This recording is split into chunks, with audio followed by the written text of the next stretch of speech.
If you're sitting on $1,500,000 in a pre-tax 401k and you're thinking about converting a chunk of it to a Roth so your kids won't owe taxes on it later, here's the part almost nobody walks you through first. That single move can push more of your Social Security into the taxable column, and it can trip a Medicare premium surcharge that has nothing to do with your income tax bracket at all. A retiree converting even $20,000 can end up paying more than $1,900 extra a year in Medicare premiums alone, before the IRS even takes its share. This is the tax torpedo and the IRMAA cliff working together, and most of the advice you've read online never mentions either one by name. That advice is usually built for someone converting from a $3 million or $4 million balance, where filling up a tax bracket actually makes sense. Under $2 million, the math works differently. It can quietly turn a smart-sounding move into a liquidity trap that leaves you cash poor now, with your heirs no better off later. That's really the question worth asking. Why should retirees with under $2 million avoid Roth conversions when every article says convert while rates are low? Because the people writing those articles are usually solving for someone with 3 times your balance. I'm going to walk through the exact mechanism that can turn a 12% tax bracket, move into something closer to double that, why the IRMAA cliff punishes you for landing $1 over a line you never saw coming, and why converting to help your kids might leave your family with less, not more. If you're between 55 and 65 and trying to make sense of these rules without guessing, subscribe to Wes Investor. We focus on the math the typical retirement article skips, and the first place that math falls apart is a number the IRS has never adjusted for inflation, not once in more than 30 years. Here's the number that catches people off guard. For a lot of married retirees, Social Security is not taxed the normal way. Once your income crosses a certain line, up to 85% of every benefit check becomes taxable, and that line was set back in 1993 and never indexed for inflation since. Take a couple pulling in $60,000 a year in combined Social Security and then withdrawing an extra $30,000 from a traditional IRA. That $30,000 doesn't just get taxed on its own. It can drag $25,500 of their Social Security into the taxable column right along with it, and their real tax rate on that withdrawal jumps from 12% to 22.2% in a single tax return, without a single tax law changing. And that's just the first bracket. It gets worse the more you convert. This is what planners call provisional income. The IRS adds up your adjusted gross income, any tax-exempt interest, and half of your Social Security benefit. Cross $32,000 as a married couple, or $25,000 filing single, and a portion of your benefit starts getting taxed. Cross a second, higher line, and up to 85% of it becomes taxable. A Roth conversion counts as ordinary income for this formula, the same as a paycheck would, which is why a withdrawal that looks like a 12% bracket move on paper can behave like something closer to double that once Social Security gets pulled into it. Run the numbers on a couple with $60,000 in Social Security, $20,000 from a pension, and a $20,000 Roth conversion on top. Before the conversion, a good chunk of their Social Security sits below the taxable line. Add the $20,000 conversion, and the math flips, pulling thousands more of that benefit into taxable income at the same time. Social Security payments rose 2.8% in 2026, which sounds like good news until you realize a bigger check just makes the torpedo hit sooner, not later. You spent 40 years being the responsible saver, the one who maxed out contributions while everyone else spent theirs.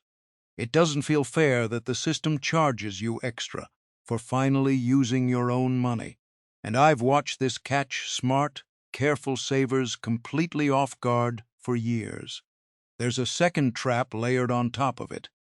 The 2025 tax law added a $6,000 deduction for anyone 65 or older, but that benefit starts disappearing once your household income crosses $150,000. A conversion that looks harmless on its own can push you over that line and quietly cost you a deduction you already qualified for, a kind of phantom tax nobody warns you about. It's a small, quiet erosion, the kind that never makes headlines but still shows up on your tax return. Every year you stay above that line. But the tax return isn't the only place this shows up. There's a second bill waiting for you at the Social Security office, and it doesn't care what bracket you think you're in. Say you and your spouse have a combined income for Medicare purposes of $217,999 in 2024. In 2026, you pay the standard Part B premium of $202.90 a month, same as almost everyone else. Now say a Roth conversion adds just $2 to that number, pushing you to $218,001. Medicare doesn't care that you only crossed the line by $2. Your premium jumps to $284.10 a month for both of you for the entire year. That's the IRMAA cliff. Medicare doesn't use a smooth scale. It uses a stair step, and once your income crosses a line most people can't see, because it isn't printed on any tax form you fill out, you fall onto the next stair for the whole year. For 2026, that first stair sits at $218,000 for a married couple filing jointly, or $109,000 if you're single, based on the income you reported 2 years earlier. A Roth conversion counts fully in that number, dollar for dollar. That 2-year look-back is what makes this so easy to trip over by accident. The income that determines your 2026 premium was locked in back in 2024, long before you even knew what a Roth conversion might cost you in Medicare terms. By the time the letter from Social Security arrives telling you what you'll pay, the year that caused it is already closed, and there's nothing left to undo. Picture two retirees in almost identical situations. One converts $50,000 to save on future taxes and lands $8,000 over the IRMAA line without checking first. The other stops $500 short of the same line on purpose. Both retirees paid roughly the same amount of income tax on their conversion. Only one of them also picked up close to $1,948 a year in extra Medicare premiums for the exact same coverage as everyone else on the standard plan. Nobody at Medicare sends a warning letter before that line gets crossed. I don't know your exact health situation, and I'm not going to pretend I do. But I do know that paying an extra $1,948 a year for identical Medicare coverage feels less like a tax and more like a penalty for filling out a form. So if the tax savings from converting turn out to be smaller than advertised once Medicare gets involved, why do so many people still convert to help their kids? That's where the math gets stranger, not simpler. A lot of retirees converting to Roth this way say the same thing. I'm doing this for my kids. And it sounds airtight until you actually run the two paths side by side.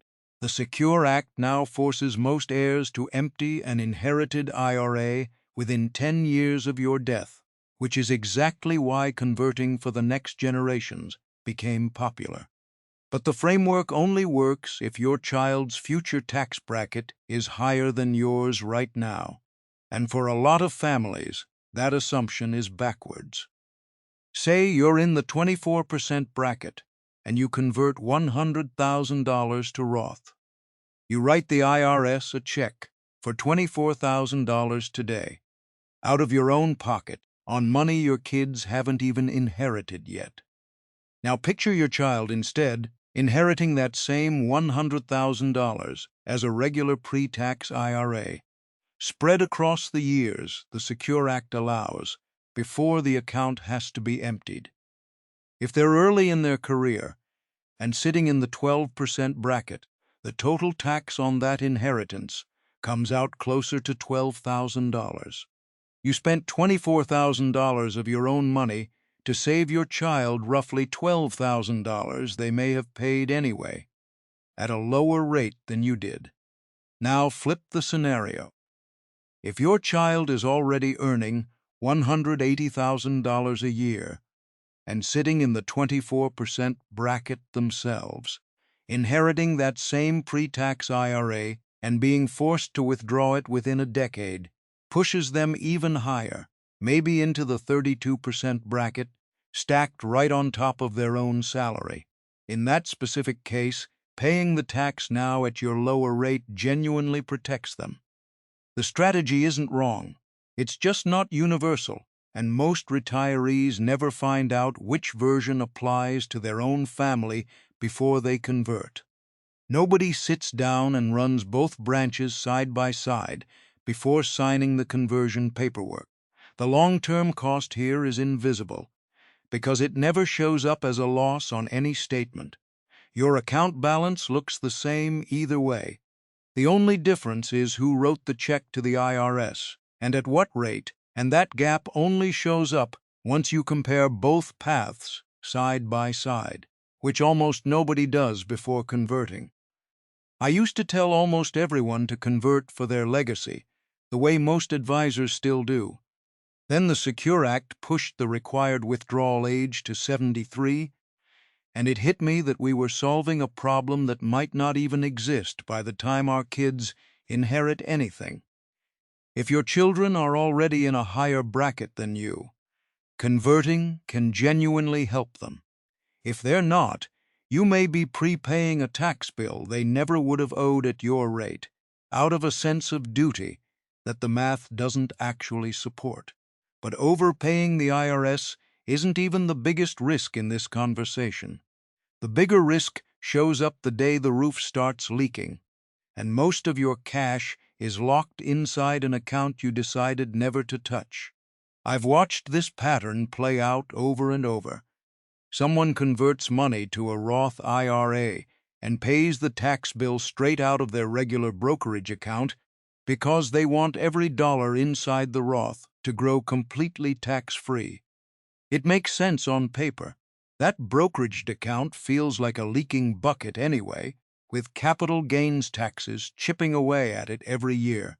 So moving money out of it and into a Roth feels like an upgrade. And honestly, the instinct isn't wrong. You want your money working as hard as possible, and a dollar that never gets taxed again does sound better than a dollar that does. The problem isn't the goal. It's what people give up to get there without realizing it. A Roth IRA carries a rule most people only learn about after they need the money. Converted funds have to sit for 5 years, tracked separately from your contributions, before you can pull them out without a penalty, even though the account is technically yours. So if you use your last $50,000 of liquid brokerage cash to pay the tax bill on a conversion, and then your roof needs replacing, or you're facing a medical bill 6 months later, that money isn't sitting there waiting for you anymore. What used to be simple, flexible cash, is now tied up behind a 5-year clock and a set of tracking rules most people don't want to deal with in the middle of an emergency. There's a term for what you actually give up in that moment. Planners call it the liquidity premium, the extra value that cash and easily accessible money carry, simply because they're available exactly when you need them, not 5 years from now. A dollar sitting in a taxable account you can touch tomorrow is worth more to you in an emergency than a dollar locked inside a Roth conversion, no matter how good the long-term tax math looks on paper. Most people never put a real number on that difference until the exact week they need the money and can't get to it cleanly. The fix isn't complicated, and it isn't about avoiding Roth conversions altogether. Keep 6 months of ordinary living expenses sitting in a plain, taxable high-yield savings account, untouched, before you convert a single dollar. Life doesn't ask permission before the car needs a new transmission, the insurance premium jumps, or a grandchild needs help with tuition. Only convert money you're genuinely confident you won't need for at least 5 years. That one habit protects you from turning a tax strategy into a liquidity problem the first time life throws something unexpected at you, and it costs you nothing but a little patience. There's a version of this story that has nothing to do with taxes going up and everything to do with a filing status changing. A couple with $1,800,000 does no conversions at all, keeps things simple, and lets required withdrawals happen naturally starting at 73. Then one spouse passes away at 78. The survivor is now filing as a single person on the exact same required withdrawal amount from the exact same account balance. The tax brackets for a single filer are roughly half as wide as the brackets for a married couple at every income level, so a required withdrawal that used to sit comfortably in the 12% bracket for 2 people can spill into the 22% or even 24% bracket for 1.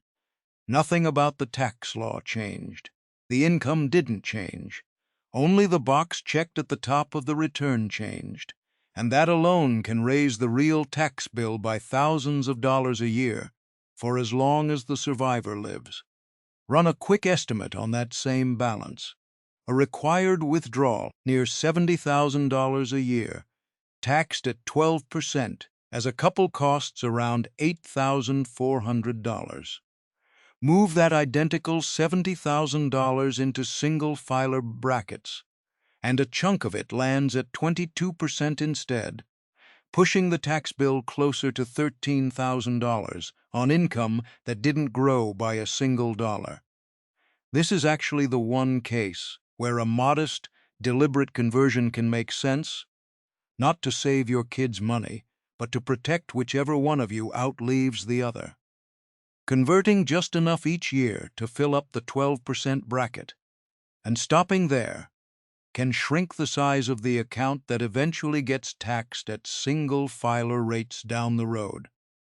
It's not about converting everything. It's about converting the smallest amount that meaningfully softens that future cliff. Nobody plans around losing a spouse, and it's an uncomfortable thing to run numbers on. But the couples who look at this ahead of time tend to make smaller, calmer decisions than the ones who get surprised by it during an already hard year, when the last thing anyone wants to think about is a tax bracket. So where does this leave you if you're sitting under $2 million and trying to decide what to actually do next? Start by calculating your provisional income before you convert anything, adding your adjusted gross income, any tax-exempt interest, and half of your Social Security benefit together, so you know exactly how close you already are to the torpedo line. Next, check where the 2026 IRMAA brackets sit relative to your income. Give yourself a buffer of at least $500 below $218,000 if you're married filing jointly, or $109,000 if you're single, using the income you'll report 2 years before the premium year. That cushion is what keeps a good year from turning into an expensive one. If you're still working in any capacity, or your spouse is, use the $7,500 IRA contribution limit for 2026, $8,600 if you qualify for the catch-up, to build new Roth money going forward before you touch anything you already converted from a traditional account. New contributions never carry the tax bill a conversion does. And here's the real test, the one that should sedate almost everything in this decision. If your adult children are already earning more than you are and sitting in a higher bracket, converting for their benefit can genuinely make sense. If they're early in their careers, between jobs, or living somewhere with lower taxes, let the account pass to them exactly as it is, and let them decide what to do with it, on their own terms, with their own numbers, once the time actually comes. None of this means Roth conversions are a bad idea. They're not a religion, and they're not a mistake either. They're a math problem, and like any math problem, the right answer depends entirely on the numbers you're starting with. Under $2 million, the hidden costs sitting inside Social Security, taxation, and Medicare premiums often outweigh whatever tax-free growth you're chasing, especially once you add up what it actually costs to get there. Retirement was never really about having the most tax-free money sitting in an account somewhere. It's about having the most usable money, the kind you can spend without a surprise bill from the IRS or Medicare showing up 6 months later. Run your own numbers before you convert anything. And if the math under $2 million doesn't clearly work in your favor, it's completely fine to leave the account exactly as it is. If this kind of breakdown is useful to you, subscribe to Wes Investor, and we'll keep walking through the parts of retirement planning that most advice skips over.